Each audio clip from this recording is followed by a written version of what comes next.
I'm really glad to be here to join you today because this campaign is really important and timely. Climate change is a global threat, as we have been reminded, and is impacting on our lives now and will continue to do so unless we work together to address it.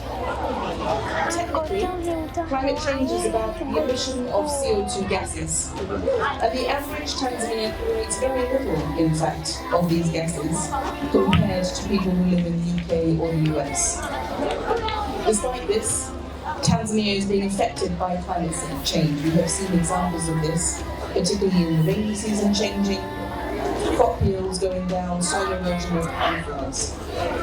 We also need to be concerned about the interaction between climate change and environmental change.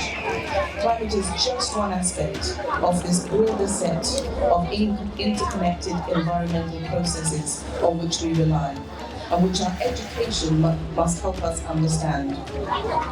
While Tanzania can do little about emissions created in the US and Europe, it can do a lot about its own environment. Protecting the mangroves, for instance, shields against coastal flooding and provides important fish building areas essential for sustainable fisheries. Keeping forests standing can generate money and protect soil erosion, while also helping capture CO2.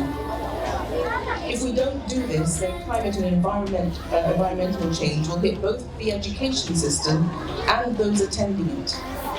For instance, money will be spent on rebuilding schools from scratch, rather than investing in education systems improvement. Family livelihoods will be hit from reduced yield caused by drought and soil erosion. And this will mean choices about who goes to school.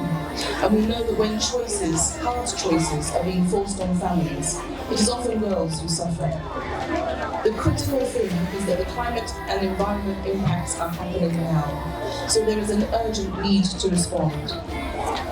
Tanzania has Africa's third largest forest cover, but it is disappearing fast and is being turned into low-value agricultural land and charcoal, on which 79% of urban households rely for cooking.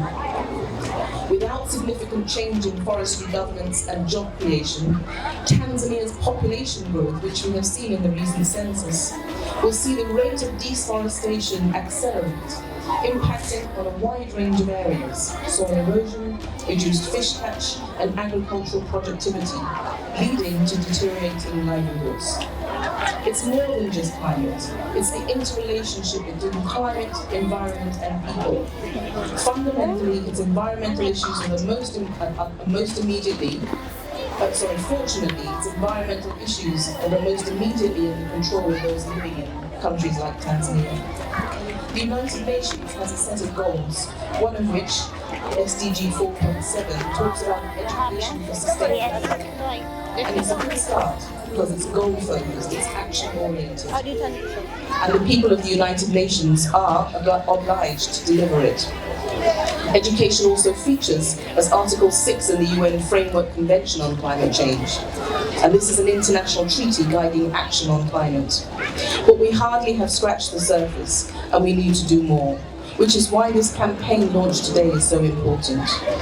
Without urgently adapting education systems to extreme weather events and slower onset climate and environmental change, education goals will continue to slip further out of reach.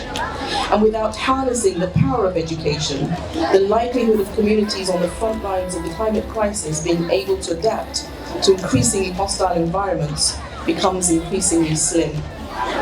Education is an assumed but hugely undervalued component of responses to climate change impacts and efforts to mitigate and adapt to them. It is essential for reducing vulnerability, improving communities' resilience and adaptive capacity, identifying innovations, and for empowering individuals to be part of the solution for climate and environmental change. Whilst climate change is a challenge to education, education also provides a powerful means through which to respond. For instance, within the higher education sector and agricultural extension, technological innovation and transfer is key. And within secondary and primary schools, behaviour change and the ability to speak up and hold decision makers to account is key.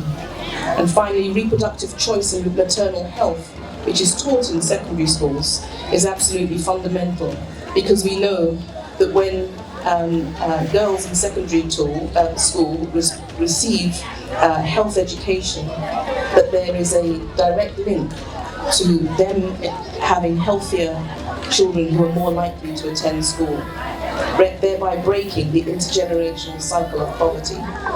We also know that women and girls are impacted differently and often more by climate change, and so it's important to ensure that women and girls are included in the policies of government, and that their empowerment alongside boys is one aspect of the teaching and the response that is led by government. I would like to end by thanking you all for this invitation to this important event, and to wish you the best for the campaign. Asante sana. Africa.